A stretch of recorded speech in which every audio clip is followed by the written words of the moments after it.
And we are live on YouTube. Sweet. Amazing. All right. Welcome to a second half of Dead Poet Society. And we're going to give you a quick little recap here. But first, we're going to start off with some introductions of our cast and who we're playing tonight. And I'll have to let you guys know out there in YouTube land. Everyone's reading this cold because I just cast it. So it'll be a fun little read today. And we're going to start off with Vicky. Hello, I'm Vicky Dykes. I'm in Penhold, Alberta, right in the center of the province. And I am playing John Keating tonight, and I'm doing a little actions and descriptions. And my pronouns are she, her. And you can find me on Instagram. I'm YogaGramma10, and I'm on Facebook under the name Vicky Dykes. Awesome. Let's go down to Anamika. My name's Anamika. I'm in California. My pronouns are she, her. Tonight I'll be reading Neil Cameron, Mrs. Anderson, and some actions and descriptions. And you can find me on Facebook. Awesome. Let's go to Aubrey. Hi, I'm Aubrey. My pronouns are, I don't know, whatever you like. And I am in California and I am playing Todd and Mr. Perry and actions and descriptions. Okay, cool. And let's see, Simon. Yeah, I'm Simon Squire. I'm from Halifax, Nova Scotia. My pronouns are he, him. Can be found on Facebook as Simon Squire and on Blue Sky as Simon Squire Actor. And I am playing Headmaster Nolan, Knox Overstreet, and Actions and Descriptions. Cool. And John. Hello, everyone. I'm John Clarence Gomez from Manila, Philippines, and I'm playing as Pete's Latin teacher, Hager, Stephen Mix, high school actor, Dr. Sager, and Mr. Anderson. And my actions and descriptions is on 9 and 13. And you can find me on Instagram, my podcast account, The JC Gomez Show. That's it. All Thank right. you. And John, it's actually going to be action description section 8. I didn't have a time to update those, so it's 8. I thought I'm doing the 9 and 13. Yeah, no, I think we don't have a 13. So that was from last week, I think. So this week it's 8. Thank you. All right. And I'm Kat Wilson, she, her pronouns, Gig Harbor, Washington. Tonight I'll be reading the roles of Charlie Dalton and Chris Knoll, and Ginny playing Hermione in Midsummer Night's Dream. And when I'm not here, you can find me at Two Households in Fair Corona, a Shakespeare reading group. So quick recap of our story, Dead Poet Society. We started off with introducing, well, the story of course takes place in a boarding school, high school boarding school for boys. And they've hired a new English teacher named Mr. Keating. And there's also a new student named Todd. There's an overachieving student named Neil and several other students that we will meet. And our professor, our high school teacher Keating, has developed a nice love of poetry in these boys. And they have learned that when the teacher was a student there, he had this society called Dead Poet Society, a society that you can only join when you are technically dead. So you're currently just an initiate until after you are dead. Meanwhile, they've decided to take the society and go read poetry in caves at night, slightly off campus. We also find out that Neil really, really wants to act. Todd is very, very quiet and shy, and Charlie is very outgoing and outrageous. Knox is in love with a girl named Chris, who's dating somebody else, but he thinks he can win her over with poetry. And we have a couple other boys, Pitts and Meeks, and then Cameron, who is a little bit concern with saving his own skin. So we'll see that happen today. I have to give you a little content warning. There will be some violence and suicide and such in taking place in this section. So if that bothers you, don't watch. And let's see, we've left off with, yeah, the boys having had kind of developed an affection for this new teacher of theirs. He's told him to call him either Mr. Keating or "Oh Captain, my Captain," and he's teaching them to learn how to be individuals and look at things from different perspectives, such as standing on your desk or eating with the wrong hand, right? So as our story develops, we have some overbearing and conservative parents who are a little bit concerned about this teacher's teaching methods, and that will come across. So we left off with the boys in a cave reciting poetry, and I'm going to pick up from right about there. I have to also warn you out that the script that we were reading last week was somewhat of a draft of a shooting script, so there were shooting numbers. Partway through, however, some pages ended up missing, and so we had to fill in with another script, an earlier version of the script. So we'll make a note of that when you see it if you're watching in the script there. But there is a fairly seamless transition, hopefully, but it is a combination of two different scripts here. So without further ado, I'll bring that up on the screen here, and we'll get ahead and get to start reading it. So, okay. Share screen. Here we go. And I will see if I can make this a little larger for you guys. And get rid of, let's see, some of that stuff up there. I know I can get rid of some of those toolbars. I forgot how to do that. Let's try this. There we go. And how's that for size? Maybe one more up. There we go. Is that I think good? that's good. Okay. For me, anyway. I don't know about Yeah, everyone I else. like that. All right. And let's see. So I think we're ready to start off. So Aubrey, when you are ready, feel free to. Okay. Dissolve 2. Interior, Welton Academy, Chapel Day. There is a buzz in the student body as they move to their seats, passing school newspapers among themselves. Knox's face is marked with bruises. Neil, Todd, Pitts, Meeks, Cameron, and especially Charlie's faces are marked with exhaustion. Pitts hands Charlie a briefcase. All set. Charlie nods. Mr. Nolan enters. All put away the newspapers and stand. Nolan strides to the podium and motions for everyone to sit and obey.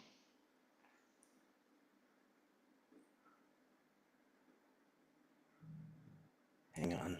Okay, can you hear me? Good. All right. In this week's issue of Walter Honor, there appeared an unauthorized and profane article about the need for girls at Welton. Rather than spend my valuable time ferreting out the guilty parties, and let me assure you, I will find them, I am asking any and all students who know anything about this article to make themselves known here and now. Whoever the guilty persons are, this is your only chance to avoid expulsion from this school. Suddenly, somewhere in the room, there is the sound of a telephone ringing. Charlie briskly lifts the briefcase into his lap and opens it. Inside the briefcase is a ringing telephone. Everyone in assembly is astounded. No one has ever done something this outrageous here. Charlie, undaunted, seemingly serious, answers the phone. Welton Academy, hello? Oops, hang on a sec. Yes, he is. Just a moment. Mr. Nolan, it's for you.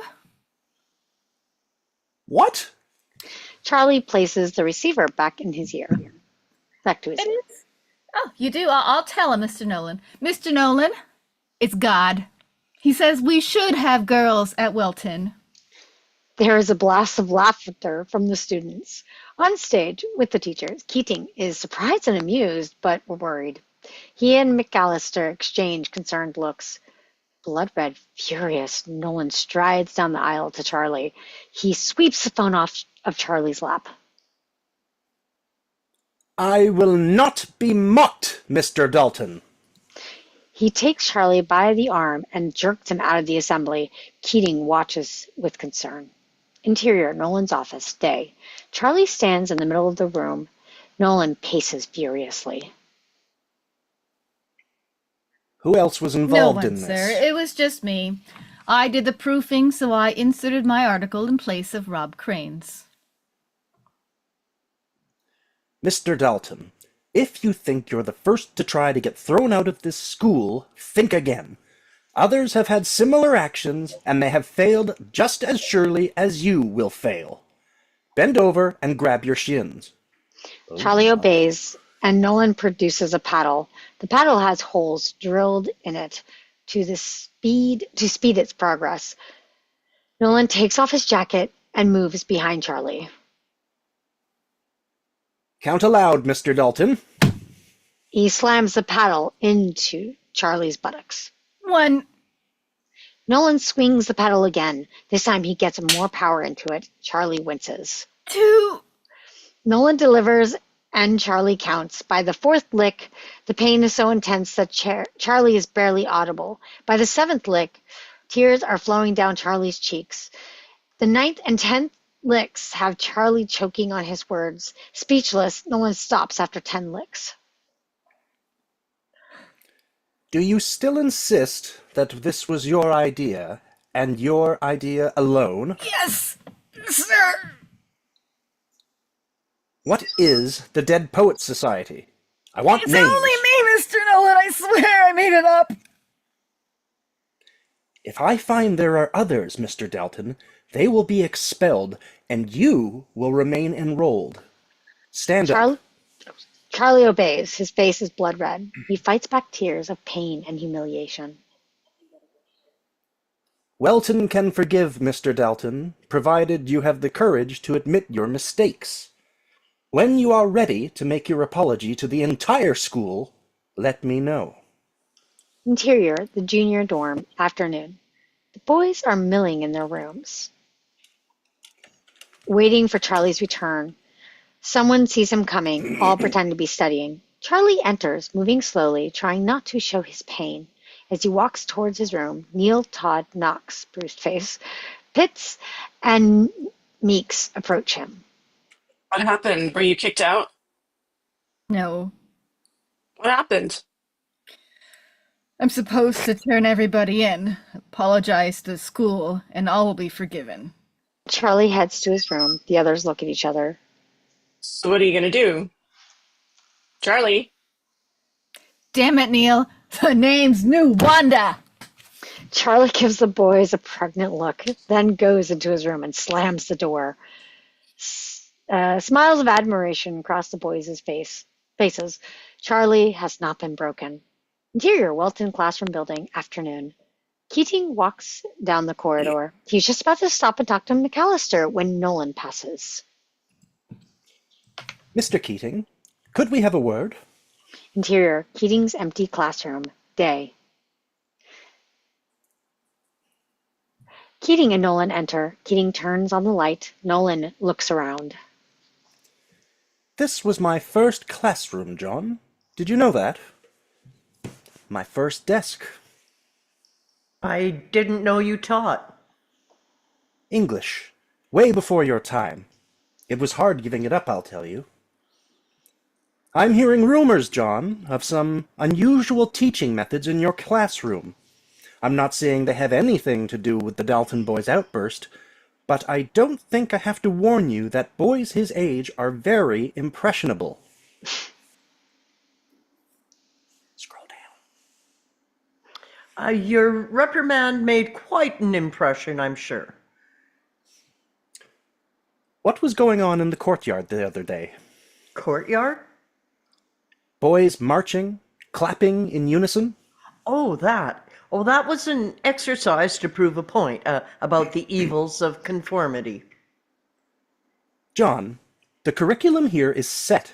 It's proven. It works. If you question it, what's to prevent them from doing the same? I always thought education was learning to think for yourself. At these boys' age, not on your life. Tradition, John. Discipline. Prepare them for college, and the rest will take care of itself. Mr. Nolan smiles and leaves. Keating stands thinking. After a beat, McAllister sticks his head in the door.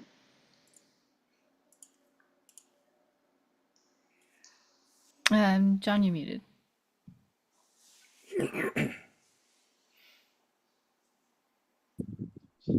I would worry about the boys being too conformist if I were you.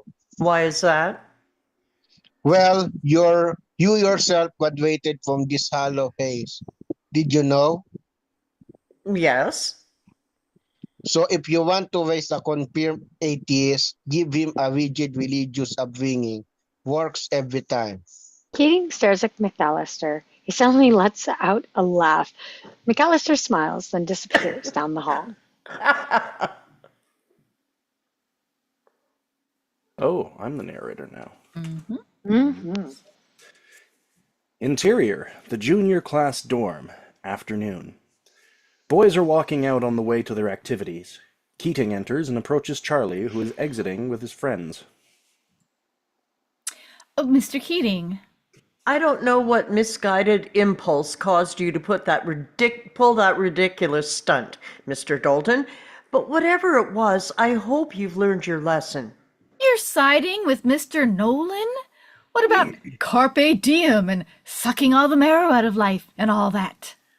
Sucking all the marrow doesn't mean getting the bone stuck in your throat, Charles. You still have responsibilities to yourself and those who care about you. But I thought that... There is a place for daring and a place for caution as well, Charles. And a wise person understands which one is called for. Getting expelled from this school is not an act of wisdom. It's far from perfect, and there are still opportunities to be had here. Yeah? Like what? Like, if nothing else, the opportunity to attend my classes, understand? Yes, sir. So keep your head about you, the lot of you, understand? Yes, Yes, sir. sir. Neil, Todd, Pitts, Meeks, Cameron, and Knox. Yes, okay. Well, oh, I see what happened. I thought that was the stage direction. Keating gives them a slight smile, then exits. Interior, Keating's classroom, day. The boys are seated. Keating walks to the blackboard in a big scroll and writes college. Gentlemen, today we will consider a skill which I consider indispensable for getting the most out of college. Analyzing books you haven't read. Now, college will probably destroy your love for poetry. Hours of boring analysis, dissection, and criticism will see to that. College will also expose you to all manner of literature, much of it transcendent works of magic, which you must devour, some of it utter dark, which you must avoid like the plague. Keating pauses. Suppose you're taking a course entitled Modern Novels. All semester, you have been reading masterpieces such as the touching Pierre Goyer by Balzac and the moving Fathers and Sons by Turgenev. But when you receive your assignment for your final paper, you discover that you are to write an essay on the theme of parental love in the doubtful debutante, a novel. And I use that term generously here by none other than the professor himself. Keating looks at the boys with a raised eyebrow, then continues. After reading the first 3 pages of the book, you realize that you would rather volunteer for combat than waste your precious earthly time infecting your mind with this sewage. But do you despair? Take an F? Absolutely not, because you are prepared. Keating paces. Open the Doubtful Deb and learn from the jacket that the book is about Frank, a farm equipment salesman who sacrifices everything to provide his social climbing daughter, Christine, with the debut she is desperately desiring. Well, begin your essay by disclaiming the need to restate the plot while at the same time regurgitating enough of it to convince the professor that you've read his book. Next, shift to something pretentious and familiar. For instance, you might write, "What is remarkable to note are the similarities between the author's dire picture of parental love and modern Freudian theory. Christine is Electra. Her father is a fallen Oedipus. Oh, finally, skip to the obscure and elaborate like this. Keating pauses and then, What is most remarkable is the novel's uncanny connection with Hindu Indian philosopher Vesh Rahesh Non. Rahesh Non discussed in painful detail the discarding of parents by children for the three-headed monster of ambition, money, and social success. Go on to discuss Rahesh Non's theories about what feeds the monster, how to behead it, etc., etc.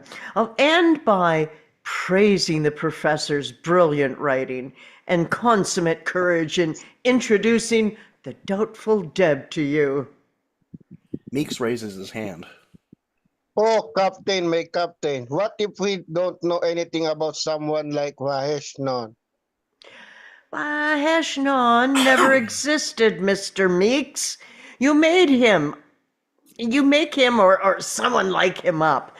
No self-important college professor such as that one would dare admit ignorance of such an obviously important figure. And you will probably receive a comment similar to the one I received. Keating finds a paper on his desk and reads from it. Your allusions to Rahesh Non were insightful and well presented. Glad to see that someone besides myself appreciates this great but forgotten Eastern master. A plus. He drops Gentle. the paper. Gentlemen, analyzing dreadful books you haven't read will be on your final exam. So I suggest you practice on your own. Now, for some traps of college exams, cut a blue book and pencil, boys. This is a pop quiz. The boys obey. Keating passes out tests. He sets up a screen in front of the room, then goes to the back of the room and sets up a slide projector.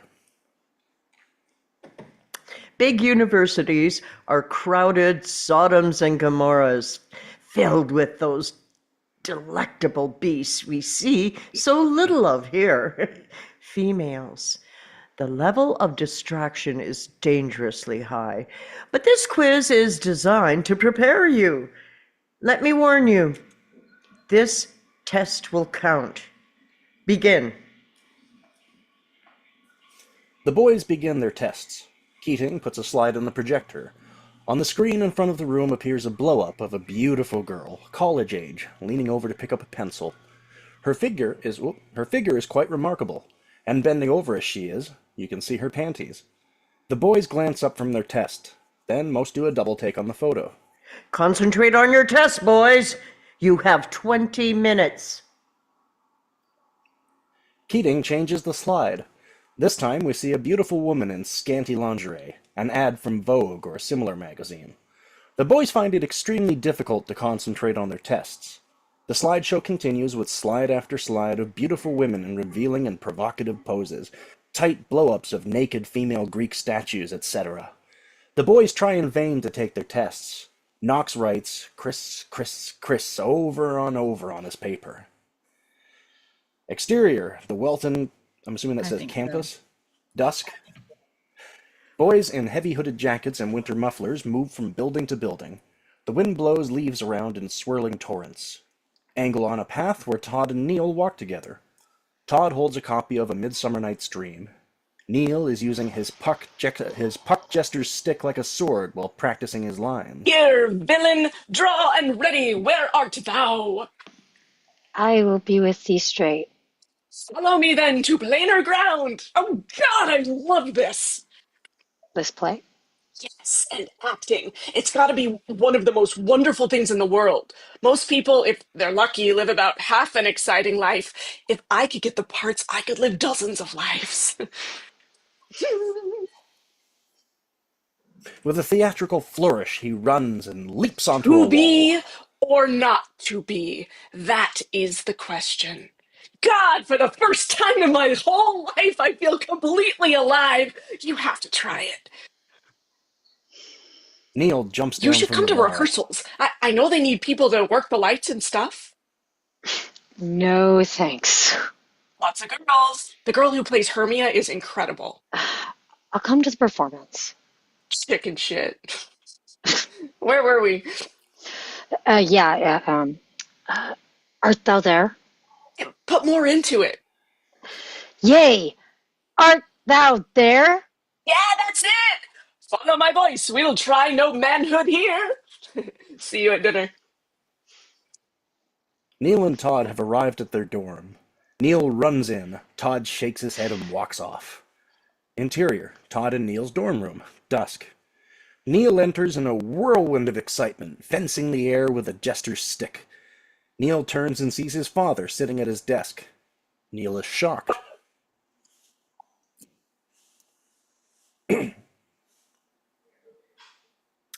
Aubrey, that's you. Oh, I didn't hear Animika's father. Sorry. Sorry, father. Neil, you are going to quit this ridiculous play immediately. I Mr. Perry jumps to his feet and pounds his hands on the desk. Don't you dare talk back to me! It's bad enough that you wasted your time with this absurd acting business, but you deliberately deceived me. Who put this in your head? How did you expect to get away with it? Answer me! nobody. I thought I'd surprise you. I got all A's, and Did you I'm doing. really think that I wouldn't find out? My niece is at a play with your son, Miss Mark says. You must be mistaken, I say. My son isn't in a play. You made a liar out of me, Neil. Now, you will go tomorrow and you will tell them that you are quitting. Father, I have the main part. The performance is tomorrow night. Father, please. I don't care if the world is coming to an end tomorrow night. You are through with the play. Is that clear? Is that clear? Yes, sir. Mr. Perry stops. He stares hard at his son. I have made great sacrifices to get you here, Neil. You will not let me down. He turns and exits. Neil stands there for a long time. He goes to his desk, then immediately begins pounding his fist on it. He pounds and pounds as tears roll down his face. Interior, Welton dining room, evening. All of the society pledges, except Neil, sit eating. It could be noticed that the boys, Charlie, Knox, Todd, Weeks, and Pitts, seem to be having difficulty eating. They look awkward. Old Hager approaches. Mr. Dalton, what is wrong? Son, are you having difficulty with your meal? No. Hager watches the boys. Mr. Snacks and Overstreet and Anderson, are you normally left-handed? That would be all the boys there. No, sir. No. Then why are you eating with your left hands? The boys look at each other. Knox speaks for the group. We thought it would be good to break old habits, sir. What is wrong with old habits, Mr. Overstreet? They perpetuate mechanical living, sir. They limit your mind. Mr. Overstreet, I suggest you worry less about breaking old habits and more about developing good study habits. Do you understand? Yes, sir. That goes for all of you. Now eat with your correct hands. Hager watches. The boys obey. After he moves away, Charlie switches hands and begins eating with his left hand again. One by one, the others do the same. Neil enters, looking solemn and upset. He silently takes his seat at the table. Visit from my father. Do you have to quit the play? I don't know. Why don't you talk to Mr. Keating about it? What good will that do? Maybe he'll have some advice. Maybe he'll even talk to your father. Are you kidding? Don't be ridiculous. Exterior, Keating's room, evening. Keating's quarters are on the are on the second floor of the dorm, but they are entered from the outside. Charlie, Todd, Pitts, and Neil stand outside the door. This is Charlie knocks. stupid. It's better than nothing. He's No one comes to not the door. here. Charlie tries the door, and it Wait opens. for him. Charlie. goes in. Nwanda. Charlie, no wonder. Charlie doesn't come out. Charlie Sorry. Nwanda. Charlie doesn't come So out. terrible. Curiosity gets the best of the others, who reluctantly follow Charlie in. Interior, Keating's room, same. The furniture is simple and Spartan, and the room looks almost lonely. The boys stand around, looking uncomfortable. Nwanda, we shouldn't be in here. Charlie and the boys survey the room. There's a suitcase on the floor by the door. A few books lay by the bed. Charlie walks to the desk. Whoa, look at her. On the desk is a framed picture of a beautiful girl in her 20s. Lying next to the picture is a half-written letter. Charlie picks it up and reads. My darling Jessica, it's so lonely at times without you, blah, blah, blah. All I can do to put myself at ease is study your beautiful picture or close my eyes and imagine your radiant smile. But my poor imagination is a dim substitute for you. Oh, how I miss you and wish... The other boys have sensed an extra presence in the room. They back away from Charlie. Suddenly, Charlie stops and sees Mr. Keating. Hello. Keating calmly takes the letter from Charlie and folds it. A woman is a cathedral, boys. Worship at one every chance you get. He opens a drawer. Anything else you'd care to rifle through, Mr. Dalton? I'm sorry, we... Keating puts the letter in the drawer and closes it. Charlie looks around for help. Neil steps Oh, Captain, my forward. captain. We came here so I could talk to you about something. Okay. Actually, I'd like to talk to you alone. Charlie and the others are glad to be I let out. gotta go study. Yeah, Yes, see you, Mr. King. Bye. They hurry to leave. Drop by any time. thank you, Thank you, sir. Damn it, Nwanda, you idiot. I couldn't help myself. Oops, sorry. Where did it go? Keating can't help but smile to himself. Neil and Mr. Keating are alone. Neil paces, looking around. They don't give you much room around here, do they? Maybe they don't want worldly things distracting me from my teaching. Why do you do it? I mean, with all this seize the day business, I'd have thought you'd be out seeing the world or something. Ah, but I am seeing the world, Neil. The new world. Seeing a student like you take root and bloom. It's worth everything. That's why I came back here. A place like this needs at least one teacher like me. Did you come here to talk about my teaching? Mr. Keating, my father is making me quit the play at Henley Hall, and when I think about carpe diem and all that, I feel like I'm in prison. I mean, I can see his point. We're not a rich family like Charlie's, but he's planned the rest of my life for me, and he's never even asked me what I want. You can't live a life for someone else, Neil. You can only live for yourself. Have you told your father what you just told me? Have you shown him your passion about acting? Are you kidding? He'd kill me. Then you're playing a part for him too, aren't you? A dangerously self-destructive one. Keating watches Neil pace anxiously.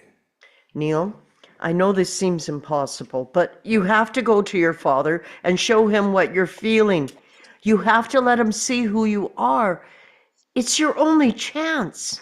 I know what he'll say. He'll say that acting is just a whim and that it's frivolous and that I should forget about it. And he'll tell me how they're counting on me and to put it out of my mind for my own good. Well, if it's more than a whim, then you'll have to prove that to him.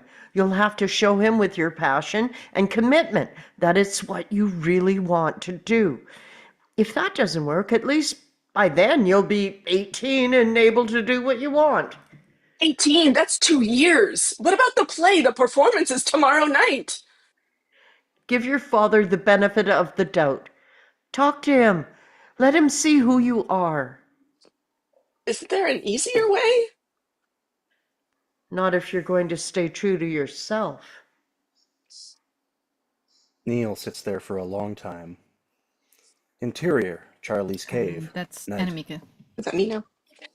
The boys sit in the candlelit room. Charlie blows notes on his saxophone. Knox sits in the corner, mumbling to himself, working on a love poem to Chris. Todd sits writing something too. Cameron is studying.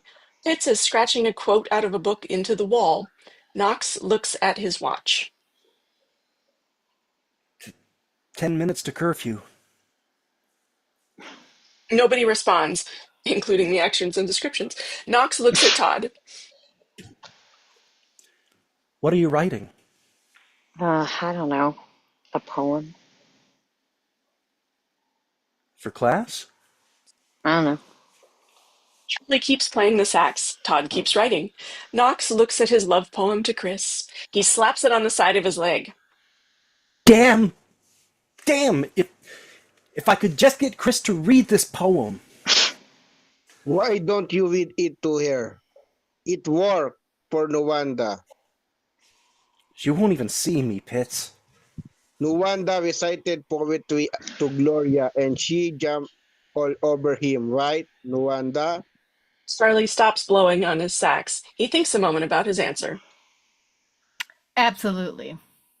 He starts blowing notes again. Off in the distance, we hear a bell ring. Charlie finishes his melody, puts his sax in its case, and moves out.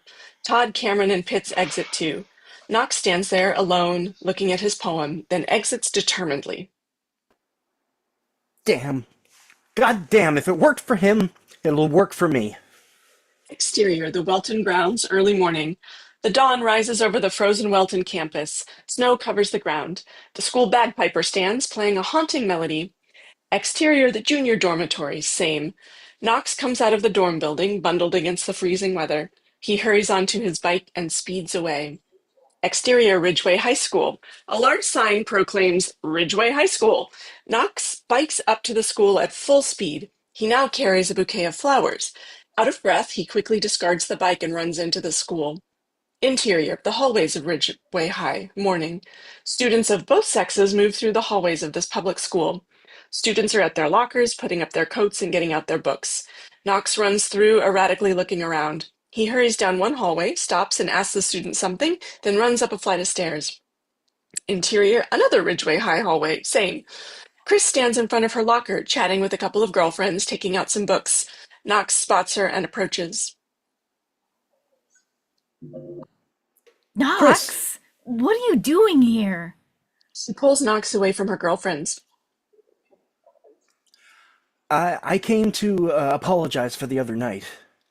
I brought you these, and a poem I He wrote. holds out the flowers and the poem. Chris sees them, but doesn't take them. If Chet sees you, he'll kill you. Don't you know that?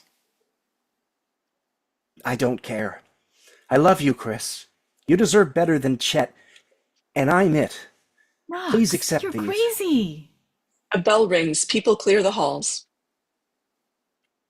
Please?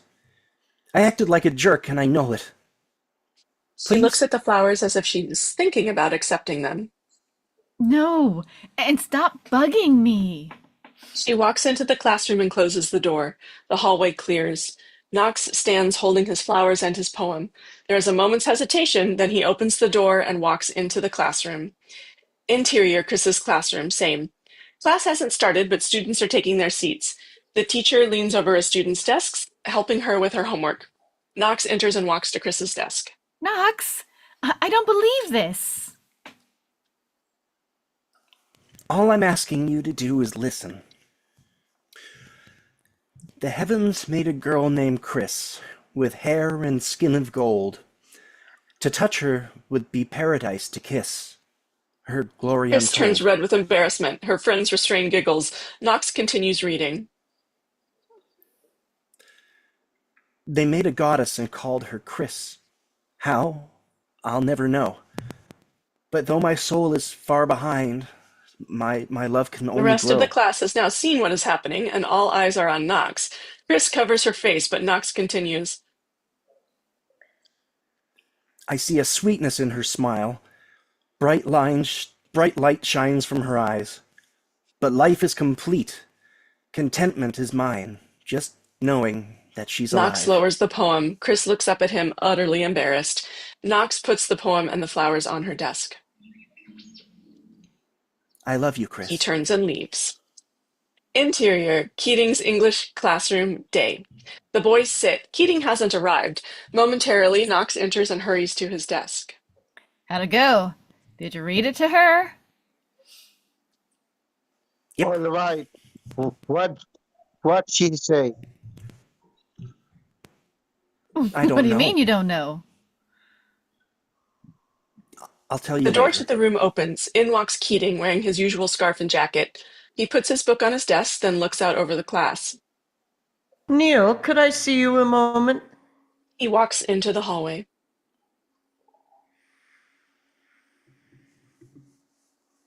Aubrey. Derp. Interior, the hallway outside of the classroom. The corridor is empty except for Neil and Keating. Keating closes the door to the classroom. What did your father say? Did you talk to him? Yeah, Really?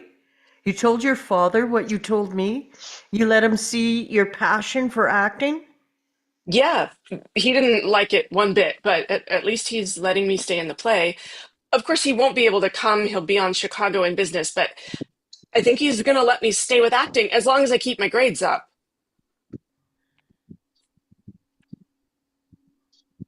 Neil heads back to the classroom. Keating watches. Interior, the dorm phone room's stairwell night. Todd, Knox, Cameron, Pitts, and Meeks all wear coats and ties. They meal in the dorm lobby. Knox is off to himself, still looking morose. Where's Nuwanda? We're gonna miss Neil's entrance. He said something about getting red before he left. What the hell does that mean? You know, Charlie, Charlie scampers downstairs. what's this getting red? Charlie checks around, then opens his shirt, revealing that he has painted a red lightning bolt on his chest.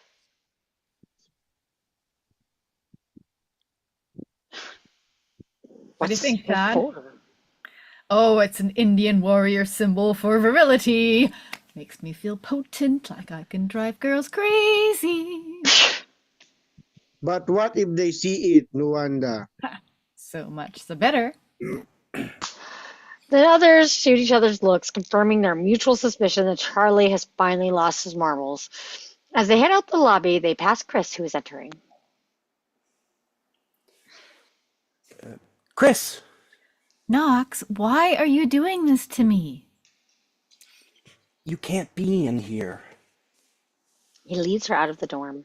Exterior, the dorm building, night. It is snowing.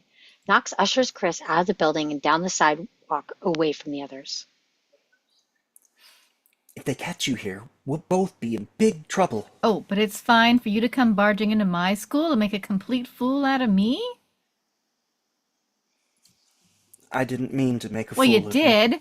Chet found out, and he's nuts. It took everything I could do to keep him from coming here and killing you. You have to stop this stuff, Knox. You But say I love that you. over and over, but you don't even know me. At the dorm, the others are waiting. Knox waves them on. Go ahead. I'll catch up. The others walk on. Knox waits for them to disappear. Of course I know you. From the first time I saw you, I knew you had a wonderful Just like soul. that. You just knew. Of course, just like that. Of course, just like that. That's how you always know when it's right. And if it so happens that you're wrong, if it just so happens that I could care less about you, then you wouldn't be here warning me about Chet. This gives Chris pause. look, I gotta go. I'm gonna be late for the play. Are you going with Chet? To a play? Are you kidding? Then come with me. Knox, you are so infuriating. Just give me one chance. If you don't like me after tonight, I'll stay away forever. Uh-huh. I promise. Dead Poet's Honor. Come with me tonight, and then if you don't want to see me again, I swear God, I'll if bow Chet out. found out, he'd... Chet won't know anything. We'll sit in the back and sneak away as soon as it's over. If you promise that this will be the end of it, then, well, Dead Poet's Honor. what is that? My word. He crosses his heart with his fingers and looks sincere. He leads a reluctant Chris off. I must be losing my mind. Oh, it's me. Interior, Hensley Hall Auditorium and Stage, night. The auditorium is filled to near capacity with families, teachers, and students. Charlie, Todd, Meeks, Cameron, and Pitts find seats in the back. They spot Mr. Keating a few rows over at him. Beside him is Mr. McAllister. The lights go down. A small musical accompaniment. Panpipes, bongos, triangle plays. The curtain rises. As the actors make their entrances, they are applauded by their friends and families. As the actors begin the play, Charlie notices out the corner of his eye Knox entering with Chris. They find seats and sit down together. Charlie shoots Knox a surprised look of excitement. Knox gives a little nod. The stage. Neil makes his entrance as Puck. He wears a crown of flowers. The members of the Dead Poets Society cheer loudly. For a moment, Neil looks lost. Todd crosses his fingers. So now, spirit, whither wander you? Overheat, overdate, truth bus, truth later. Keating glances back at the Dead Poets and gives them the thumbs up for luck for Neil. They acknowledge with gestures Thou of their own. speakest right. I am that merry wanderer of the night. I jest to Oberon and make him smile when I a fat and bean-fed horse beguile, neighing in the likeness of a filly foal. Angle on the Dead Poets, intently watching the show. As Neil delivers his lines, getting laughs in the right places, Todd sits mouthing the lines with him, as if this might help Neil get through it. Neil clearly needs no help, though, and his performance is quite winning. Charlie leans to the He's others. good. He's goddamn good. Someone from behind whispers, "Shh!" Charlie whispers, "Shh!" back at them, then turns back and watches the show. Suddenly, he does a double take. He sees Mr. Perry enter in the rear of the auditorium and stands alone by the door. God. What? Charlie indicates for the others to look. Todd and the others glance back and see Mr. Perry. Jesus. All turn back and watch the play, though they are now quite tense about Mr. Perry's presence. On stage are the characters of Lysander and Hermia. Hermia is played by Ginny Danbury, who is fetchingly dressed in a costume of leaves and twigs. Oh, I forgot to cast this part. Someone want to take it? One turf shall serve as pillow for us both. One heart, one bed, two bosoms, and one trove. Now, good Lysander, for my sake, my dear, lie further off yet. Do not lie so near. Charlie is looking through the program. Hermia's Ginny Danbury. Oh, Knox is crazy. She's beautiful. Meeks holds his finger to his lips for Charlie to be quiet. Oh, God. But gentle friend, for love and courtesy, lie further off in human modesty. Such separation as may well be said becomes a virtuous bachelor and a maid. So far be distant, and good night, sweet friend. Thy love ne'er alter to thy sweet life's end. To thy sweet life's end. Thank you. Charlie sits absolutely enraptured by her. Angle backstage, and Neil is hurriedly changing from his Puck costume into Puck's Robin disguise. Neil's father approaches. Neil, get over here. Neil is shocked to see his father. Father!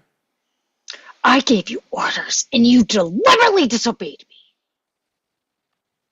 Dr. Perry grabs Neil by Father, the I arm. had to do it. Wait, Father, please, I have to be on stage. You will not go back on stage. Neil steps towards the stage, trying to wrench away from his father's grip. He inadvertently pulls his father onto the stage with him. Angle to the stage, and the audience stirs. Some laugh, thinking it's part of the play. Dr. Perry is furious. You will do as I say. I'm sick of doing what you say. Neil still tries to pull away. Dr. Perry, blood red with anger and embarrassment, slaps the struggling Neil across the face. The audience gasps. Many stand as if to do something. Dr. Perry drags the humiliated, protesting Neil off the stage. And this is where we end up switching scripts. And we'll just continue reading with Anamika narrating. Exterior, the auditorium parking lot, night. Dr. Perry exits the auditorium holding the struggling, protesting Neil. Todd, Charlie, Pitts, Cameron, Meeks, Knox, Chris, Mr. Keating, Jessica, whoever that is, and a few others rush out of the auditorium. They see Dr. Perry push Neil toward a car. Keating rushes to them. He puts a hand on Dr. Perry's arm. Dr. Perry, give Neil a chance to explain. He Dr. Perry shoves Keating away. Don't you dare tell me how to raise my son. Dr. Perry puts Neil in the car, then gets in. Charlie starts to move at the car. Keating grabs him. don't make it worse than it already is. Dr. Perry starts his car and pulls away. Neil looks imploringly back at his friends as the car drives off. Neil! Exterior, the club cave, night. The wind is blowing. Todd, Charlie, Knox, Chris, Meeks, and Pitts are huddled for warmth. Where's Cameron? Who knows? Who cares? Charlie walks over to the wall of the cave and pounds it with his fist. Next time I see Dr. Perry, I'm gonna smash him. I don't care what happens to me. He strikes the wall again. Keating enters, Jessica at his side. He looks at the faces of the boys. Let's have a moment of silence in support of fellow pledge, Perry. The boys and Keating stand in silence. Momentarily, Keating looks at the boys. All right, we mustn't be glum. Neil wouldn't want it that way. Let us join with the howling night. Keating walks off. The others follow. Chris looks at Knox. Knox, what's going on here? You'll see. I have to go home. It's just for a little while. You promised. Chris reluctantly follows Knox. Exterior, the campus of Welton, night. The moon is full, the stars are out, the night is clear and cold. Every tree is covered with icicles. A freeze has turned the otherwise barren forest into a wintertime marvel. Mother Nature has covered the world with sparkling diamonds. Keating leads the boys up a wooden path to a cliff overlooking the creek. The boys quickly gather sticks and a fire is built. Would you like to convene the meeting, Mr. Meeks? We went to the woods because we wanted to suck all the marrow out of life. Who wants to read? Come on, boys, don't be shy. Keating produces a pocket knife and quickly whittles a stick into a skewer. From a small brown paper bag, he produces pieces of raw food.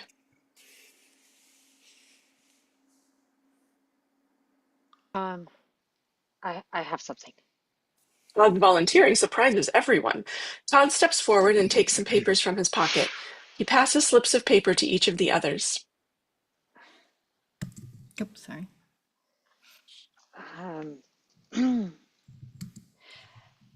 Everybody read this between verses. Todd opens his poem and reads.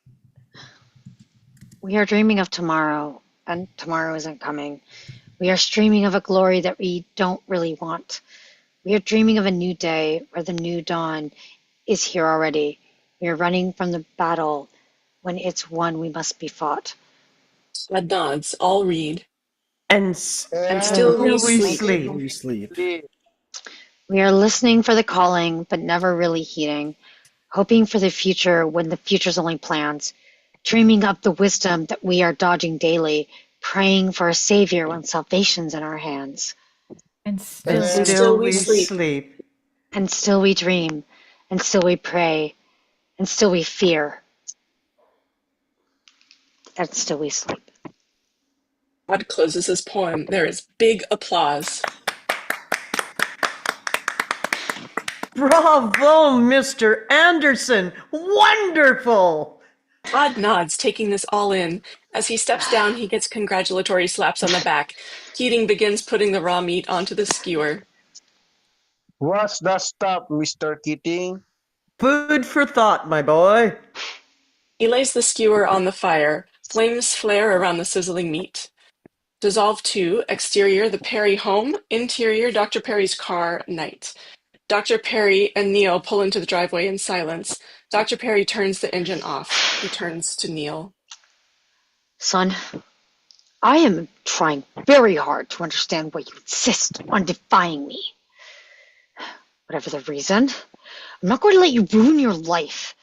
Tomorrow, I'm withdrawing you from Welton and enrolling you into Norfolk Military School. Tears well fresh in Neil's already bloodshot eyes. No, Father, please. You have opportunities I never had, Neil. I won't let you squander them. Dr. Perry opens his car door and gets out. Exterior, the cliff above the creek, night. Keating takes the skewer off the fire. Food, people. He hands pieces of the food to the boys. For Mr. Dalton, marrow. Charlie looks at the piece in front of him. really? Absolutely, Charles. All eyes are on Charlie. He takes the piece and eats, anticipating disgust. A slight smile crosses his face. Not bad. He holds the bone to his mouth and makes a loud sucking sound. All laugh. Mm. Oh, Mr. Meeks, brains. More laughter. Meeks looks at the brains. He musters his courage, then shovels them down and chews. The thought of them clearly makes him a bit queasy, but he keeps chewing. For Mr. Anderson, a tongue. More Ah, laughter. Todd takes it in good humor and eats. And for Mr. Overstreet and his friend, a heart. Chorus of mock sighs. All laugh. Chris looks in disgust at the heart she and Knox are supposed to eat. Are you people crazy or what? Knox eats some of the heart. Chris reluctantly does the same. The others applaud. And for the rest of us, toes. He hands toes to Jessica and Pitts. The toe should be nibbled, I believe. Right, Miss Jessica? Jessica smiles and elbows Keating. Pitts tentatively nibbles a toe. The world offers such variety, people. We must rush at it with our mouths open and partake of it greedily. He pops a toe into his mouth and chews it with delight. Interior, a hallway in Neil's house, night. Down the hallway in his bedroom, Dr. Perry is undressing. A door to another room opens and Neil walks into the hall. Unseen by his father, he turns a corner and moves off. Interior, Dr. Perry's study, night. Moonlight illuminates the room. There are a few medical plaques on the wall. The bookcases are full of medical books. Neil enters. Neil stands looking around the study, then walks to his father's desk. He sits for a moment looking at the objects on the desk, prescription pad, a stethoscope, a miniature gold-plated heart that serves as a paperweight. Neil opens the top drawer and reaches in the back. From this, he pulls out a key. With this key, he unlocks the bottom drawer of the desk. Sitting in this drawer is a revolver. Exterior, the cliff above the creek, night. Keating kicks dirt on the fire and stands. And now some words from the poet Vachel Lindsay. When I pause, you ask, are you washed in the blood of the Lamb? Booth led Buddy with his big brass drum. are you washed Washed in the blood of the blood of the Lamb? Lamb? Of the Lamb. Reciting loudly, Keating takes off trotting through the woods. All trot off after him. The saints smiled gravely, and they said, "He's come!" Are you washed in the Washed in the blood of blood the of the Lamb? Lamb. Interior, Dr. Perry's study, night. Neil checks the chamber of the revolver. The gun is loaded. Exterior, the cliff above the creek, night. We see the group following Keating through the woods, past icy trees, over snow-covered hills, reciting Vachel Lindsay's poem, General William Booth Enters into Heaven. Walking lepers follow rank on rank, lurching bravos from the ditches dank, drabs from the alleyways and drug fiends pale, minds still passion-ridden, soul powers frail. Are you washed in the blood of the Lamb? Interior, Dr. Perry's study, night. Neil puts the gun to his temple. He stares into nowhere. Exterior, atop a hill, night. Keating stands before a towering frozen waterfall. This gorgeous icy sculpture seems to defy the laws of gravity. The night sky is incredibly clear. The people in the group are lit by moonlight on the snow. Christ came gently with a robe and crown for Booth the soldier, while the throng knelt down. He saw King Jesus. They were face to face, and he knelt a weeping in that holy place. Are Are you you Washed in the blood of the Lamb? Interior, Dr. Perry's study, night. Neil's finger slowly pulls the trigger of the gun. Pan away from Neil's face to the snowy view out the study window. We hear a gunshot. Exterior, the hilltop, same. Keating stops. He turns and looks at the fields, valley, and at the magnificent sky that surrounds them. All are out of breath, but exhilarated. We may or may not be the stuff of eternity, people, but while we are here, we are part of a vast, awesome magnificence. He raises his hands to the heavens. Don't waste a second of it, people. Exult in it. He holds his head back and shouts to the heavens. Alive! Alive! The others do the same. Shouts go up, cries of joy and ecstasy. Knox looks at Chris. Tears are streaming down both of their faces. They turn to each other and kiss passionately. Dissolve to exterior, the campus, pre-dawn. Keating walks through the frozen snow with Jessica, Todd, Charlie, Pitts, and Meeks. Chris and Knox are close behind, embracing and kissing. The majestic beauty of the snow-covered surroundings as the sun begins to rise is breathtaking. Oh, Captain, my Captain.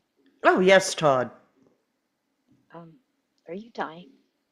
This takes Keating aback, the others too, but they await Keating's answer. We're each of us dying, Mr. Anderson. I am simply, dying faster. A rare trait, I'm told, I inherited from my father. Todd and the boys look at Keating. Many want to cry, but none do. Todd swallows hard. Are you afraid? Every minute of every day. Though, to be honest, I think I'm more afraid of being forgotten than of dying. The dead are treated frightfully, I think. They should be planted alongside football fields and golf courses, next to swimming pools and movie theaters.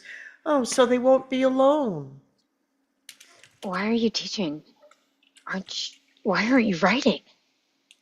I no longer find joy working alone in my room.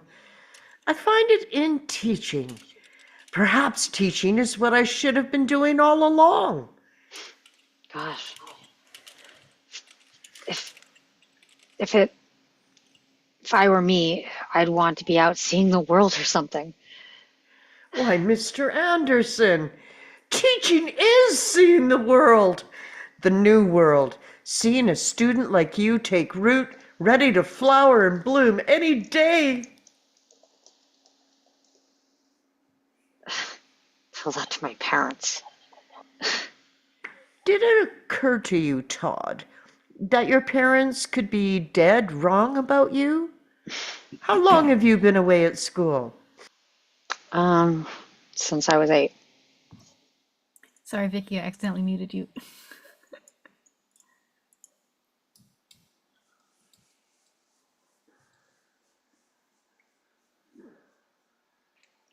then how are they qualified to pass judgment when they hardly know you? They simply aren't looking. But why? I don't know. And you didn't know, but whatever the reason, it's wrong. You know that, Todd. Keating grabs a round icicle off of the tree and holds it up to the dawning sun. I hold in my hand a crystal ball. In it, I see great things for Todd. Todd Anderson, if you would only learn to stand up for what he knows. Believe in yourself, Todd Anderson. I do. Todd looks at Keating. Tears well up in Todd's eyes. Suddenly, Todd hugs the man. Keating hugs him back, then turns to the others. Don't think I'm too ill to deliver a whale of a final exam or to grade off severely if you confuse Wordsworth and with Whitman. I mean, that goes for all of you. Now, go to bed. Miss Jessica and I have things to do. He takes Jessica's hand and rushes off with her through the snow. He makes a snowball and chases her off into the woods. Interior Todd's dorm. Down. Todd entered the room is getting its first close of the winter's morning light. Todd flops down on his bed and covers himself with his blankets. He turns glance at Nell's empty bed, then closes his eyes. Interior, Todd's dorm room, morning. Todd steps in his bed. The door opens and in comes Charlie, Knox, and Mix. They look shaken. They look on it. They look at each other. They gently wake Todd. Todd. Todd. Todd opened his eyes. He sits up, looking exhausted. His eyes adjust to the light, then he closes them and lies back down. He picks up his clock, squints at it. Jesus, it's only 8. I gotta sleep. He lies back down for a moment, then opens his eyes again. He sees the other boy sitting there, staring at him. He senses something wrong. He lies back down for a moment, then opens his eyes again. He sees the other boy sitting there, staring at him. He senses something wrong. He sits up. Todd. Neil's dead. He shot himself. Todd looks at Charlie for a minute. The other face confirms what Charlie is saying. Oh my God. He starts to vomit. As he does, he runs out of the room. The other boys look at each other. Suddenly, Charlie breaks into tears. He covers the face with his hands. Interior, the dorm bathroom. Day. Todd is moving back and forth, tears streaming down his face. He hits the walls with his hand. Someone has to know it's his father. He wouldn't kill himself. He loved living. You don't seriously think his father? Not with the gun. Damn it. Even if the bastard didn't pull the trigger, he... Todd sobs. Finally, he controls himself.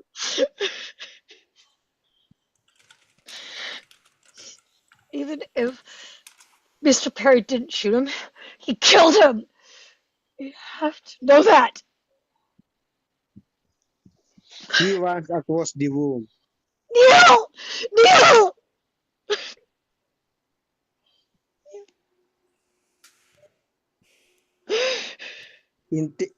He falls against the wall, sobbing uncontrollably. Interior, the honor room. Later, the entire junior class is assembled. Standing the wall are the teachers. Keating included. Nolan enters.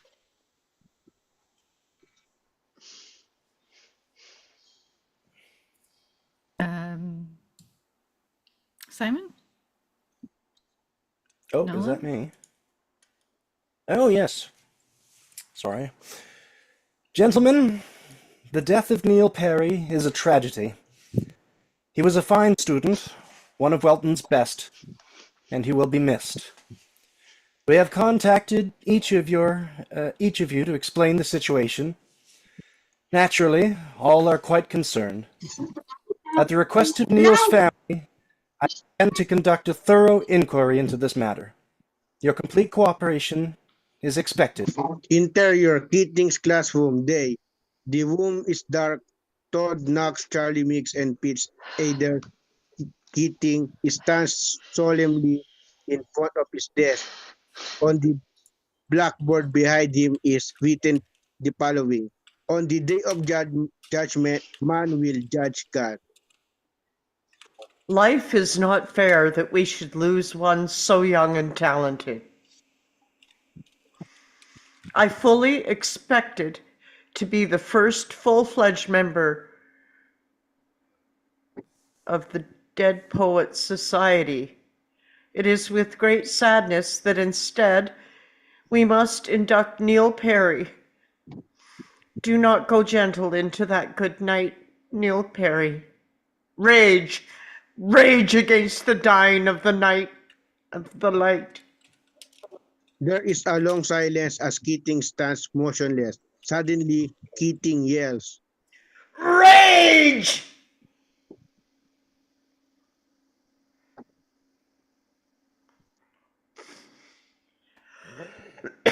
Interior dorm bathroom day. Charlie, Todd, Knox, and Pitts stand waiting. There's a knock on the door, then Meeks enters. I can't find him. You told him about this meeting? Twice. Oh, shit. Charlie goes to the window and looks out across the lawn. In the distance is the administration building. That's it, guys. We're all fried. You don't know that? Maybe he. Cameron's a fink. Why wasn't he at the last meetings? He's in Nolan's office right now, finking. But why? Why would he do that? To save himself. Down the hall, there is the sound of a door opening. Knox goes to the door and looks out. He sees Cameron opening the door to his room. Cameron! Cameron! Cameron looks at Knox. Cameron looks away and goes into his room. Knox turns back to the others. He's stunned. You're right. Interior, Cameron and Charlie's dorm room, day. Cameron is at the window looking out. The door blasts open. There stands Charlie, the others crowding behind him. You finked, didn't you, Cameron? I don't know what you mean. You were the one who had Nolan search my room, and you just told Nolan about the club. In case you hadn't heard, Dalton, there's something called an honor code at this school. If a teacher asks you something, you tell the truth or you're expelled. Charlie moves at Cameron. Why, you little pig! Meeks and Knox restrain Charlie. Charlie! He's a rat. He's in it up to his eye, so he ratted to save himself. Don't touch him, Charlie! You do and you're out! I'm out anyway. You don't know that! Not yet! He's right there, Charlie. And if you're smart, every one of you will do exactly what I did and cooperate. They're not after us. We're the victims. Us and Neil. What does that mean? Who are they after? What, Mr. Keating, of course. The captain himself. You didn't really think he could avoid responsibility, did you? Mr. Keating, responsible for Neil? Is that what they're saying? He pulls himself free of Meeks and Knox's grips. What else do you think, you dumbass? The administration? Dr. Perry? Keating put us up to all this crap, didn't he? If it wasn't for him, Neil would be cozied up in his room right now, studying his chemistry and dreaming of being called doctor. That's not true.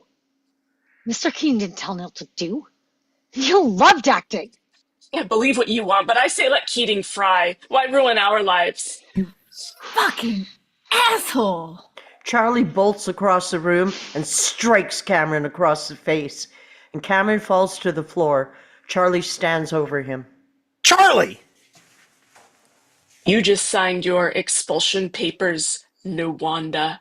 Cameron grabs a towel and holds it to his bleeding nose. Charlie turns and walks out. The others walk out too. If the rest of you guys are smart, you'll do exactly what I did. They know everything anyway. You can't save Keating, but you can save yourselves. Interior Todd's dorm room day. Neil's bed is stripped and his desk is empty. Todd sits at his window, looking across the campus at the administration building. Momentarily, Meeks is escorted out by Dr. Sager. Sager escorts Meeks across campus back to the dorm. Interior, the dorm hallway, same. Todd peers out of the door of his room. Meeks and Sager enter the hallway. Sager stops at the end of the hall. Meeks walks silently back to his room. As he passes Todd, he doesn't look at him, but tears stream down Meeks' face. Meeks enters his room and shuts the door. Knox Overstreet. Knox comes out of his room and joins Sager at the end of the hall. The pair exit together. Momentarily, Todd walks across the hall to Meeks' room. Todd knocks. Meeks, it's Todd. Go away. I have to study. Todd pauses, realizing what has happened. What happened to Charlie? Expelled. Todd stands, stunned. What'd you tell him? Nothing they didn't already know. Todd turns away. Dissolved to interior Todd's room later. Todd watches as Knox is escorted across campus and back to the dorm by Dr. Sager. Again, Todd peers into the hall. Interior, the dorm, hallway, same. Knox and Sager enter. Knox's chin is quivering. He's on the verge of a breakdown. He goes into his room and shuts the door. Todd steps back into his room and leans against the wall. The fact that Knox has been broken clearly shakes him up. He breathes hard and looks up at the ceiling. Todd Anderson. Interior, Nolan's office, day. Headmaster Nolan sits at his desk. On one side of the room is Dr. Perry. On the other side are Todd's parents, recognizable from the picture on Todd's desk. Todd enters with Dr. Sager, and Todd sees Dr. Perry and then his parents. Mother, Dad. Todd's parents stare at him. I have never been so disappointed in my life. Mr. Anderson, I think that is John? How could you do this after all we've done for you? Todd's lip quivers. Nolan looks at Todd. Have a seat, Mr. Anderson. There's an empty chair, like the prisoner's chair at an inquisition, in front of Nolan's desk. Todd sits. He looks at his parents, who are still steely-eyed. Perspiration breaks out across Todd's brow. Mr. Anderson, I think we've pretty well put together what's happened here. Do you admit to being a part of this Dead Poets Society? Todd looks at his parents and Nolan. He closes his eyes. He starts to nod yes, but before he can, his father speaks. Answer him. Yes, sir. Yes, sir. The regular members, besides Neil... oh, sorry, that's your fault. The regular members, besides Neil, were Knox Overstreet, Charles Dalton, Stephen Meeks, Richard Cameron, Gerard Pitts, and you, who acted as secretary. Any others?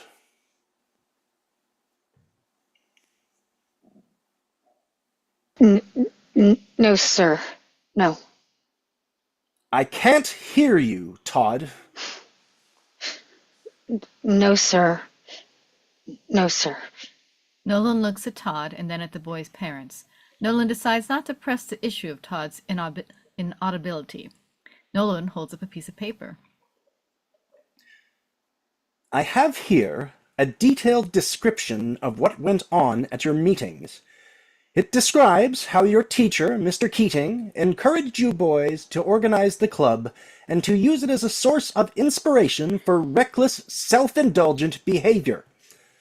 It describes how Mr. Keating's behavior, both in and out of the classroom, encouraged Neil Perry to follow this obsession of acting when Mr. Keating knew it went directly against the explicit orders of Neil's family. It is Mr. Keating's blatant abuse of his position as a teacher that led directly to Neil Perry's Nolan death. hands the paper to Todd. Read this carefully, Todd.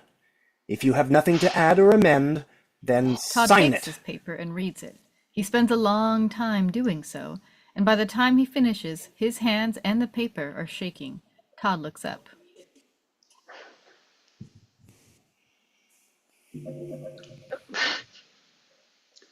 What is going to happen to Mr. Keating? What does that have to do with you? That's all right. I want him to know. We are not yet clear as to whether Mr. Keating has broken any laws. If he has, he will be prosecuted. What we can do, and yours and the others' signatures will help to guarantee it, is see to it that Mr. Keating will never teach again. Never teach? Todd's father stands and moves towards Todd. I've had enough. Sign the paper, Todd. But teaching is all he has. It means everything to him.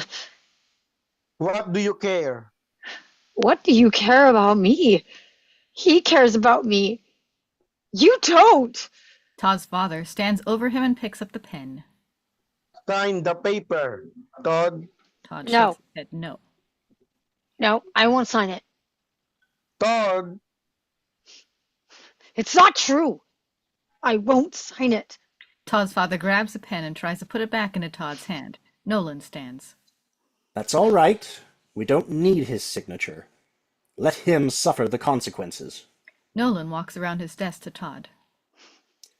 You think you can save Mr. Keating? You saw it, boy. We have the signatures of all the others. But if you don't sign, you're on disciplinary probation for the rest of the year. You'll do work duty every afternoon and every Saturday. And if you set foot off campus, you'll be expelled. Todd's parents and Mr. Nolan watch Todd, waiting for him to change his mind. Todd thinks then. I won't sign. Then I'll see you back here after classes. You may go.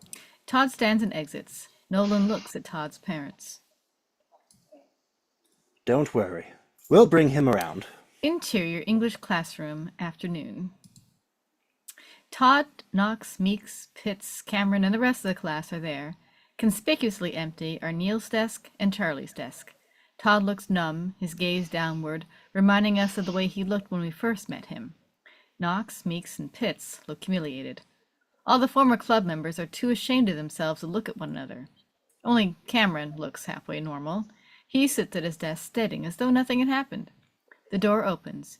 In strides Mr. Nolan. All stand. Nolan sits at the teacher's desk, and all sit down. Since the semester is so near to a close, I will be taking over this class through exams. We will find a permanent English teacher during the Christmas holidays. Who would like to tell me where you are in the Hutton Nolan textbook? looks around. There are no volunteers. Mr. Anderson? The Hutton. Todd looks through his books. He fumbles nervously.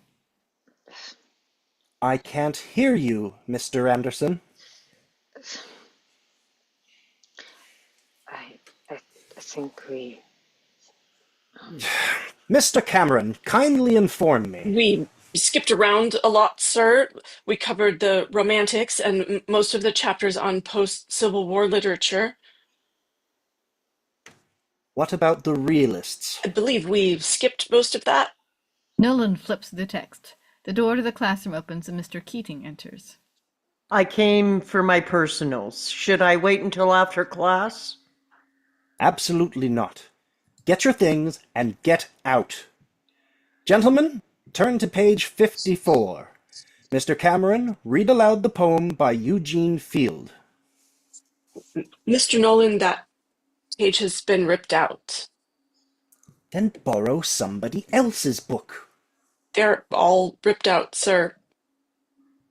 What do you mean they're all ripped out? Sir, we. Never mind. Cameron, He carries his textbook to Cameron's desk. here. Read. Little Boy Blue by Eugene Field.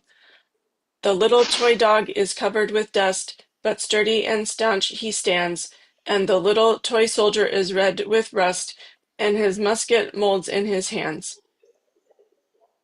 As Cameron continues reading, Keating, who is at the closet in the front corner of the room, looks out at the students. He sees Todd, whose eyes are full of tears. He sees Knox, Meeks, Pitts, too ashamed to look him in the eye, but nevertheless full of emotion. The irony of Nolan choosing the little boy Blue is too incredible. Keating finishes packing. He walks across the room towards the door, and just as Keating reaches the door, Todd can no longer hold it in. Mr. Keating, they made them sign it. I know that, Todd. Quiet, Mr. Anderson. Leave, Mr. Keating. But it wasn't his fault, Mr. Nolan. Neil's father did it. Neil wanted to be an actor more than anything. Nolan strides down the aisle and slaps Todd mightily. The boy falls to the floor. One more outburst, Mr. Anderson, or anyone else, and you are out of this school. He turns towards Keating, who has taken a few steps back toward Todd as though to help. Leave now. Oh, Is that a no, line, or so is Keating that a- stands to face Nolan. He turns and faces the class. Wonderful things are possible if we only dare to dream them, boys. Be bold. Get out! The boys stare at Keating. He stares at them, taking them in for the last time, and Keating turns and moves towards the door. Oh, Captain! Keating turns, and so does everyone else. Todd pulls himself off the floor, props one foot on his desk, and then stands up on it. He stands atop his desk, holding back tears, facing Mr. Keating. You little... As Nolan moves down the aisle, Knox, whose seat is on the other side of the room, calls Mr. Keating's name and stands on his desk too. Nolan turns and sees this. Meeks musters his courage and stands on his desk. Pitts does the same. One by one, and then in groups, the rest of the class follows suit. Soon the entire class is standing on their desks in silent salute to Mr. Keating. Nolan, who stared at Todd and then at Overstreet, stands motionless. He's amazed by this overwhelming response. Keating stands at the door, tears welling in his eyes. Thank you, boys. Keating looks into Todd's eyes, then into all their eyes, gives a nod, then exits. Angle on each of the members of the Dead Poet Society standing on their desks. Meeks, Pitts, Knox, and finally Todd, who is holding back tears, but standing proud. Blackout. And the end. Excellent. Yay! Oh, that's a bit of a bummer ending. Yes, Beautiful ending. It's beautiful. yes. We did a great job. All of us did a great job. Everybody did great, yeah. Oh, Vicky, are you okay? You okay? No. Yes, we are okay. As I said in the chat there, sometimes acting out the emotional bits actually triggers the actual emotion. Yeah, I was starting to cry actually. I was like you- trying to hold back the you- tears. You guys were all really good. Oh, So you've not seen this ever before, Simon? Not once. Wow. I've seen parodies. Mm-hmm. oh. There's a parody I saw online where the guy stands up on the desk and goes, "Oh, Captain, my Captain," then gets decapitated by the ceiling fan. Oh, Oh.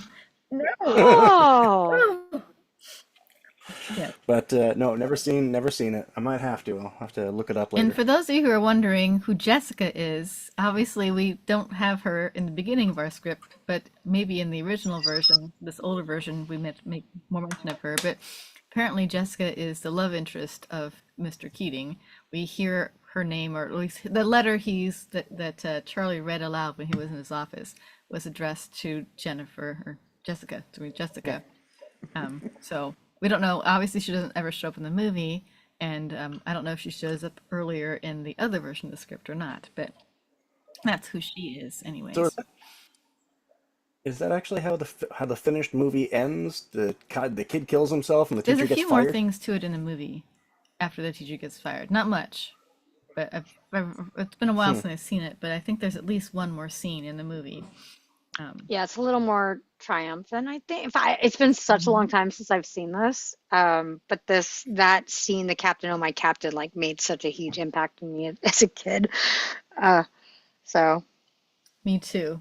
I remember that standing on the desk thing. So, mm. mm-hmm. Yep, that was hugely impactful as me for me as well.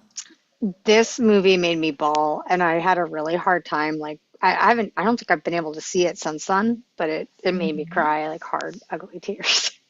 Obviously, it's pretty I don't effective. really. Oof.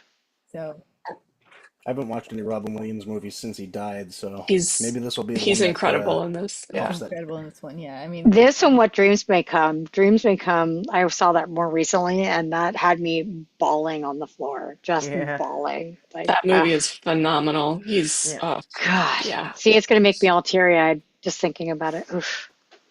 yeah, and he's been known for a long time as a comedic actor, and for him to be cast in this kind of role, which is really, I mean, there are some funny scenes in it, obviously within the script with the like, the showing the girls on the slideshow while making the kids take a test, but for the most part, he's actually quite sincere and dramatic, not on the funny side per se, and it's a very different kind of role for him. I remember seeing him on a talk show saying that he was depressed and that he suffered from depression and occasionally had suicidal ideations. And I remember thinking, oh, well, thank God he's never going to act on that. Oh, well, Oh. yeah. Ah. I saw Extra hard when I found out that's exactly what happened. Ah. I saw a little short with him and his mother, and they were talking about humor and the family dynamics. He got his humor from his mother. Oh. They drove the father crazy with their antics, and she started to talk about the one thing that will never stop being funny is the whoopee cushion. And she actually, if I remember correctly, she actually had one in her purse because she was, yeah, she was just like him. And Oh. he burst out laughing when she, it was very I think, special. yeah, his daughter is pretty cool too. She looks kind of like him. He has Williams syndrome, which I found out really interesting. What is that? Oh, Williams syndrome is a genetic disorder. People, I mean, you have to have a blood test. It basically means there's a deletion in the 7 and 8 strings of the helix, and people have certain things that they're born with that have Williams syndrome that they tend to be predominantly left-handed. They're born with hypertonia. They're deaf in one ear. They have all of these symptoms. Pretty angular features, strong bone. There's a bunch of them, but I found that out mostly because I was doing research because I very likely have it as well. What Oh, are the So symptoms? Williams syndrome, it Yeah, is, yeah, it's a genetic. Yeah, Orlando Bloom also has it. yeah. So What were the symptoms? you tend to be predominantly left-handed. You're born with hypertonia, which is ragdoll syndrome, which I was born with. I had that. No idea what that is. It means there's no, you're not born with muscle tone. I am so sorry, guys. That's my is phone it is you? going off. Okay. Um, uh, that you're born with, sorry, give me 1 second. Let me just turn that down so I'm not hearing that. What else? You have very strong bones. Your bones are like almost overcalcified, so you don't really, which is kind of good and bad in more severe cases, that they don't break very easily. But also on the other side of that, if it's too severe, your bones are so strong that as I said, in the severe cases, it's hard for people's organs to grow with their body. You tend to have very angular face. You have an angular like bone structure, which gives that kind of elfin appearance. Yeah, you tend to be musically inclined and deaf in one ear. Huh. Musically Yep. inclined and deaf in one ear. That's Yep. not a combination.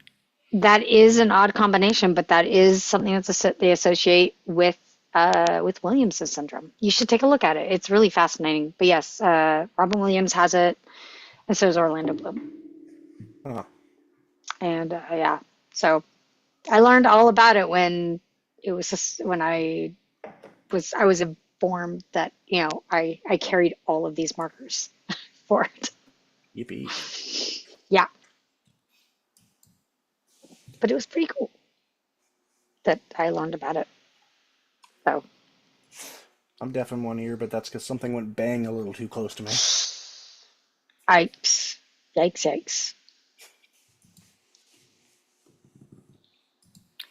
Other comments on the script? Sorry, I don't know why I went that one. It was interesting. Yeah, sorry. I only saw. I was only here for the second half, so I don't know how the movie starts. But I guess I can look at that later. You're going to have to go and research it, Mr. Squire. That is an order. Yeah, bloody hell. The first half is a lot lighter than the Yeah. second half. Yes. The second half is a little darker, a lot darker, for sure. I mean, the juxtaposition of it, that's why I think it hits just so hard. Well, in the first half, you have the backstory for Todd and Neil of like the families that they've grown up with and why they've turned out to be so messed up, that which we saw tonight in the second half. But yeah, we were last week when we were reading, we were like in the chat, and I think Aubrey, you and I both were like, I forgot how damaged these boys are. Like it's so horrible, like how their parents treat them or don't treat them at all. In Todd's case, like don't care about him at all.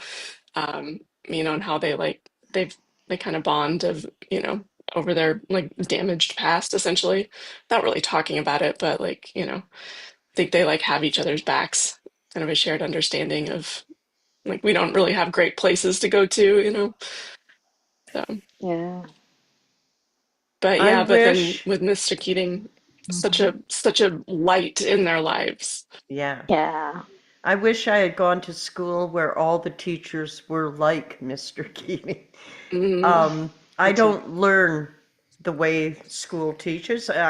That's not how I learn. I mean, I did okay. I was an average student and excelled in, guess what? Art, acting, English. We But never yeah, the thought. rest of it was like, my dad taught me math, but then I had a really bad math teacher in grade 9, and I Oh, just shut it off at that point. I still can Yeah, add, but having a good teacher is so crucial. I remember this may have been freshman year of college, but I had a geology teacher, and I was like, I don't really care about geology, but like he was so into it. I was like, whoa, this is super cool, right? Because he was so excited about it. I was like, all right, there's got to be something to these rocks because like he's just so into it. It made such a huge difference. oh. And geology is hard. I saw a scale one time of how do the level of interest in something. And on the one side of the scale, like a graph, it's like people, animals, plants, and then inanimate objects. So rocks would be down at the bottom. And on the other side of the graph is if you're going to teach something to make it interesting, it has to be like, well, dangerous. If it's dangerous, but in a rock, then you're going to be better than if it's not dangerous and a rock. It's like you're like a big boulder rolling down the hill. Far more interesting, right? Or Dangerous. volcano Mm-hmm. or something. Yeah. So they had dangerous, they had sexy, which is not necessarily like, just sexuality, but just anything that's like kind of cool, right? Or unique, something that's moving versus something that's still, something that's really large or really, something extreme in one aspect, like black holes. Again, way out there and not within our own personal experience, but that it's huge and extreme and dangerous, right? So any good teacher has to take whatever subject they're taking and try and find something on this top row to match it up with to bring it up higher. So all things being equal, stories about people tend to get, more interest than stories about rocks or plants. It's like occasionally animals might get up higher than there too. Who doesn't like a cute cat or bunny, right? But or a deadly snake or something. But just kind of looking at all those kind of things, that's what good teachers do, right? They match something that's maybe not so interesting with something that is interesting, and then they bring it up. So that's my little blurb for teaching, because some of my friends came up with that little analogy, and I've never forgotten it, as to how to make something appeal to kids. And you have to start too with where they're at. If I can talk about rocks all day long, but if they don't have any connection to it, it's just plain information to it. I have to find some way to make it relevant to them. So, and that's what he does in this class. This teacher takes poetry, which, in a boys' high school, right? Who wants to read poetry? I'm like, I love poetry, but, trying to make it appeal to, like, how do you make poetry relevant? Well, it's made to woo women. Oh, my goodness. Now we have a connection, right? And I love how this movie taps right into that kind of stuff. Damn, that's sneaky. It is. Sneaky but true. Yes. Plus, he also, I mean, he uses so many good teaching techniques, right? Like, he gets them up out of their chairs, he gets them moving around, he gets them kicking soccer balls and reading poetry. That was in the first half, Simon. But like, he uses all of these really, like, today we'd be like, these are good teaching techniques to get your students entertained and engaged with the material. Like, he does it naturally, right? To get the boys engaged and get them excited about something that he's also very excited about. I did like how he tested their focus by showing them nudie shots. Yeah. There you go. Thought that was really fun. Chris. Of course, his teaching technique of, make up an author that doesn't exist and compare your professor's paper to it wouldn't Well, then so there's much that. work in this day and age with access to the internet. Might have worked back in 1959 when this was supposed to be set, but yeah. When's it supposed to be set? 1959, I think, is what Oh. I read. It's late 50s, I think. Let me double- Siri, what's the setting of Dead Poets Society? Yeah, What year? 1959. 1959, Welton Academy. It's supposed to be an Episcopalian all-male preparatory school based in Vermont. Oh boy, because that's just what we need is a bunch of boys that are all pent up and alone. Yep. What Yep. could go wrong? Yeah. What could At least they're reading poetry. One thing is I was really glad that at least a few of the boys, these are obviously the outliers, like Todd and oh my gosh, why can't I think of his Nuwanda, Charlie, Certainly. that they didn't really break, and that kind of shows how like a lot of people will conform if pressured, and then the other ones won't. I thought that was a very interesting show, but I mean, for different reasons, obviously. Todd didn't really break because Mr. Keating was one of the first people to really see him, and he didn't, he felt inspired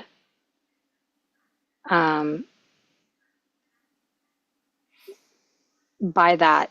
And so that, caused him he was like, I don't want to conform because like, this is the only person who saw me. Not the only, but you know what I mean? This is one of the people who first encouraged me to be me. And whereas Charlie was like, yeah, fight the man. Yeah, So, as you were speaking, Aubrey, I was like, Todd finally found something that it's worth speaking up for, yes. literally and figuratively as well. Like, it's worth standing up for this man and speaking up for what's right, not Mm-hmm. conforming. Yeah, I get Todd's motivation. I'm still trying to figure out where Charlie got his motivation to stand up. I mean, he was doing all the practical things like, bringing the telephone up and saying, "Oh, it's God." He says, we need to have girls here, and he doesn't break. But but why doesn't he break? I could not figure that one out when I was listening to the script. I mean, subtextually, I think that he probably had that was his outlet, because I suspect that he dealt with a bad family home life, and his way of coping was to be like that, was to Rebel. stand out, to rebel. Yeah. That makes Wasn't sense. he from last week? Didn't he like declare himself the leader of the group and like this is my cave and that's my group? I mean, maybe he just like identified with it so strongly that it was worth it for him Hmm. to not turn his back on that. It could have been that, poetry and doing this whole thing, he just felt for the first time that was, that was what spoke to him. And he felt that strongly about it. I mean, same with Neil. Neil was willing to, for the first time, to defy his parents to do acting. So, And then just didn't see another way out. gosh, So sad. yeah, for, that happened. It's so realistic because that happens. Mm-hmm.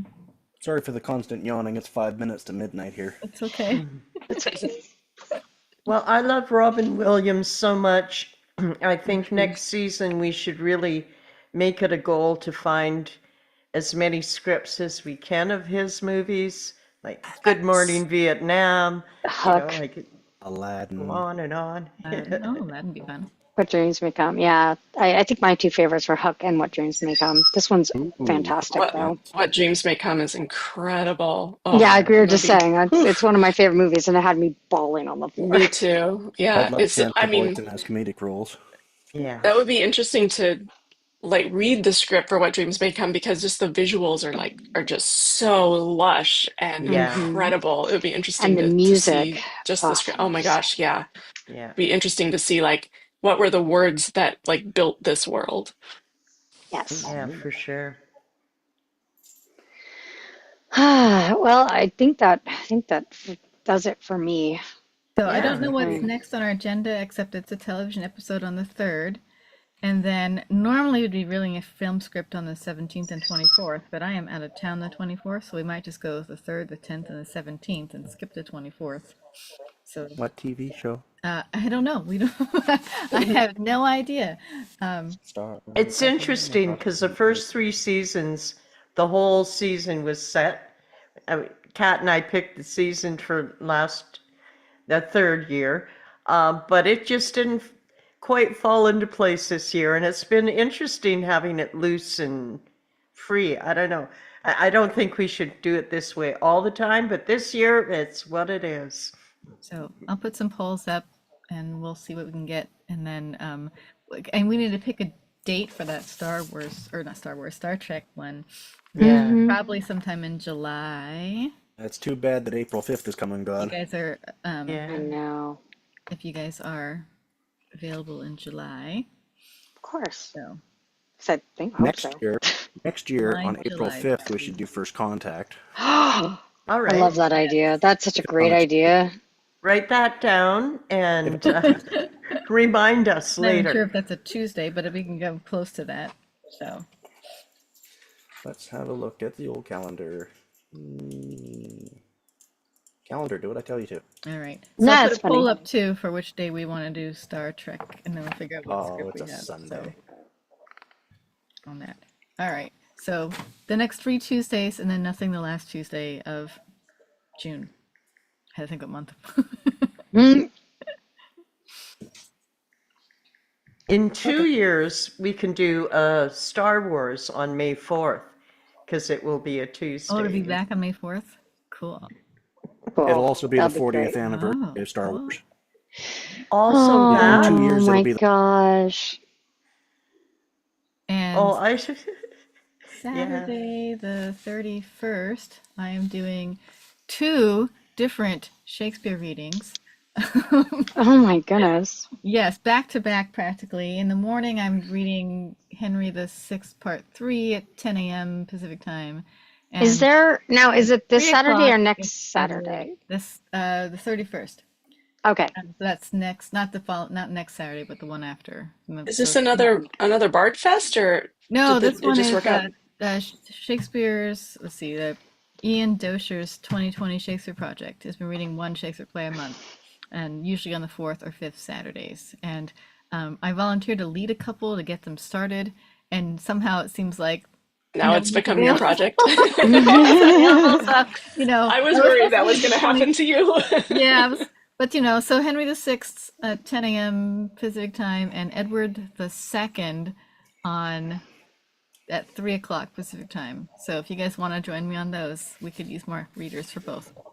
Read Uh, fast. We got to get to the next one. Mhm. Going back to Star Trek for a second, next year, with the whole First Contact thing, next year I'm pretty sure is Star Trek's 60th anniversary. Ooh, cool. Oh my gosh. No, I think no, I think, 1960. yeah, you're right. 1966. Yes, you're right. You're right. That'd be awesome. That's amazing. I think Doctor Who's in there too, but I can't remember. It's gonna be near there, yeah. Yeah, We did a Doctor Who recently. That was really fun. Yeah, yeah. that Yeah. was, We've done a yeah. couple now. You know what a Dalek says in the shower, right? Oh no, tell us, please. Exfoliate. Exfoliate. That's so funny. Thought you like that. All right. Well, I think we're gonna call it a night, so we can get some supper or go to bed, as the case may be for each of us. Yes. I see Or y'all. get up and go out in the morning, as John might be for John. Yeah. So, Mm. All right. You guys have Or- Bye. a wonderful night and Yeah. a great week. And yeah, hug your loved ones. all right, good night. Have a wonderful Bye. night. Have fun Whiskey. storming the castle. I'm going to count some You think it'll work? lines. It'd take a miracle. Bye-bye. Bye. Bye.